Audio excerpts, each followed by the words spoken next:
আমরা একদম চেরি উৎসবের মাঝখানে। এটা একটা বিশাল একটা মাঠ। মাঠের দুই পাশে চেরি গাছ।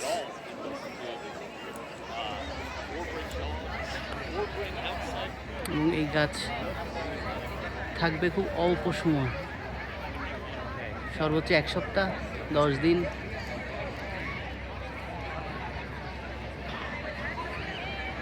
এটার সৌন্দর্য সামনাসামনি না দেখলে বোঝানো যায় না। অদ্ভুত এক সুন্দর এবং গোলাপি রঙের ফুল। হঠাৎ করে দেখতে মনে হয় যেন গোলাপ। অদ্ভুত সুন্দর।